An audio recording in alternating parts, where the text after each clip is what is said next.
नमस्कार दोस्तों, history connect पर आपने कई रियासतों के विलय की कहानियां सुनी हैं, लेकिन हमारे देश के इतिहास का एक बड़ा हिस्सा रहा है अंडमान निकोबार आइलैंड, वही जिसको हमारी आजादी के सिपाही काला पानी के नाम से जानते थे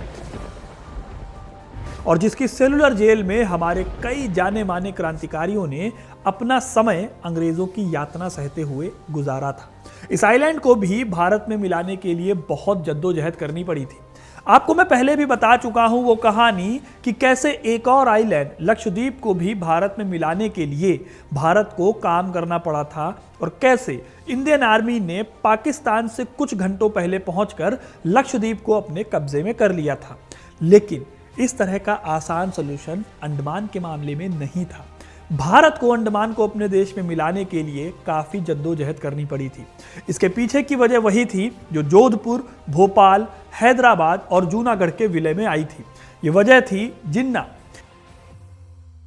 जी हां, जिन्ना ने भारत में अंडमान के विलय में भी अपनी टांग अड़ाई थी, लेकिन जिन्ना के प्लान को फेल करके जवाहरलाल नेहरू ने अंडमान को भारत का हिस्सा बनाया।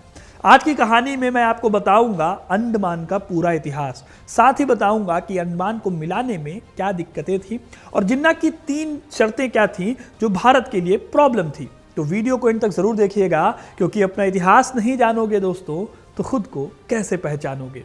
मैप पर अगर आप अंडमान निकोबार को देखें तो ये भारत के लिए बेहद इंपॉर्टेंट आइलैंड है। मलक्का स्टेट के पास पड़ने वाले इस आइलैंड की खासियत यह है कि यह भारत को हिंद महासागर में 3 लाख स्क्वायर किलोमीटर का एरिया ऐड कराता है।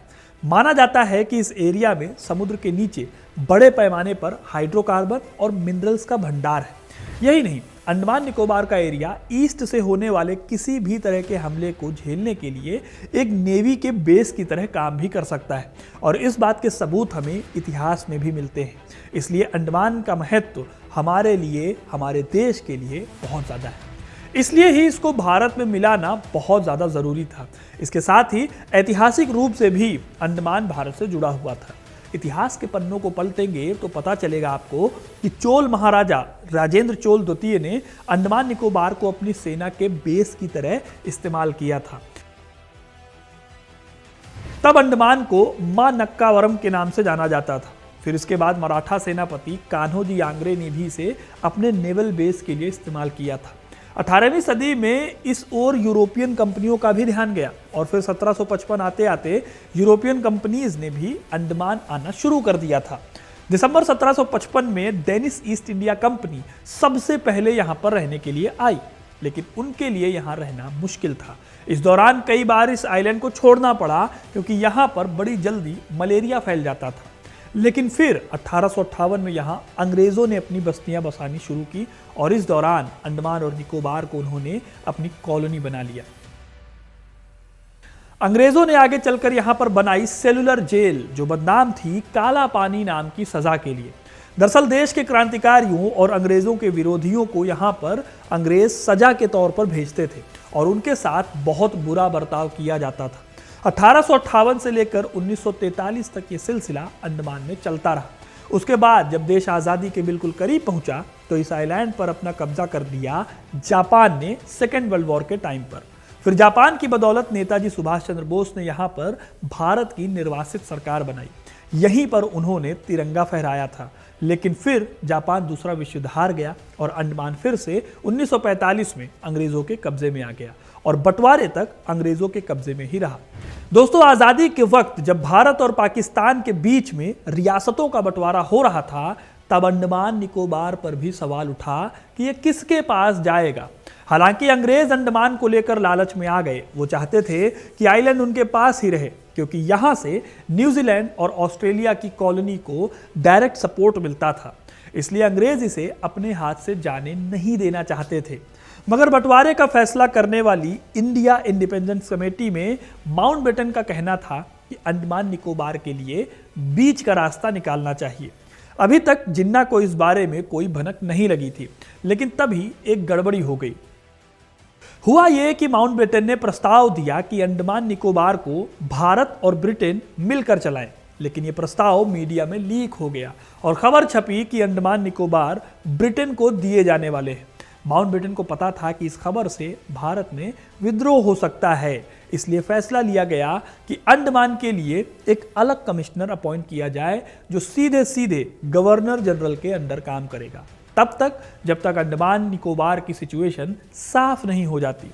फिर जब भारत और पाकिस्तान का स्टैंड क्लियर नहीं हो जाता तब तक यही स्थिति बनी रहेगी। लेकिन इसके बाद एंट्री हुई जिन्ना की। जिन्ना ने इस मामले में एक अलग टेंशन खड़ी करते हुए कहा कि जब भारत और पाकिस्तान के बंटवारे में पाकिस्तान को दो अलग अलग हिस्से मिले हैं तो इसी तरह अंडमान का भी बंटवारा होना चाहिए। दूसरा, पाकिस्तान एक होकर भी दो हैं, जिसके दो हिस्सों के बीच में भारत पड़ता है। पॉसिबल है कि अगर किसी दिन भारत ने रास्ता देना बंद किया तो पूर्वी और पश्चिमी पाकिस्तान के बीच में सिर्फ समंदर से ही रास्ता बचेगा और ऐसे में अंडमान निकोबार का महत्व बहुत बढ़ जाता है। फिर तीसरे तर्क में जिन्ना ने इतिहास से अपनी बात निकाली। उनका कहना था कि अंडमान ऐतिहासिक रूप से भारत का हिस्सा कभी नहीं रहा है, वहां रहने वाली ज्यादातर आबादी आदिवासी है। भारत और अंडमान के बीच धार्मिक और सांस्कृतिक संबंध नहीं थे। अब जिन्ना को लगा था कि हिंदू मुस्लिम एंगल लाकर वो अपनी बात को मनवा लेंगे। इसके लिए उन्होंने लेटर भी लिखा विंस्टन चर्चिल और क्लीमेंट एटली को। क्लीमेंट एटली उस समय ब्रिटेन के पीएम होते थे। इस तरह जिन्ना ने जूनागढ़ की तरह ही यहां पर भी अड़ंगा लगा दिया था। लेकिन यहां नेहरू ने बाजी खेल दी। जवाहरलाल नेहरू के अच्छे दोस्त हुआ करते थे माउंटबेटन। उन्होंने नेहरू से इस बारे में सलाह मांगी। तब नेहरू ने जिन्ना के हर दांव को उलट दिया। 1941 की जनगणना दिखाते हुए उन्होंने माउंटबेटन से कहा कि अंडमान निकोबार की आबादी 34,000 के आसपास थी। इसमें से 8,000 मुसलमान, 12,000 हिंदू, सिख और ईसाई मिलाकर और बाकी की जनसंख्या आदिवासी है। अब जिन्ना यही सुनना चाहते थे। उन्होंने कहा कि इसका मतलब है अंडमान में हिंदू बहुसंख्यक नहीं है, इसलिए इस हिस्से पर पाकिस्तान का हक होना चाहिए। लेकिन यहां नेहरू ने जिन्ना के प्लान के ताबूत में आखिरी कील ठोककर कहा कि इसका यह मतलब है कि अंडमान में बहुसंख्यक आबादी नॉन मुस्लिम है, इसलिए इसे पाकिस्तान में नहीं दिया जा सकता। जिन्ना की दूसरी बात को याद दिलाते हुए नेहरू ने कहा कि अंडमान में लोग मद्रास, केरल और बंगाल से आकर बसे हैं और इस जगह पर कलकत्ता हाई कोर्ट का रूल है, इसलिए भारत का अंडमान निकोबार पर हक साबित होता है।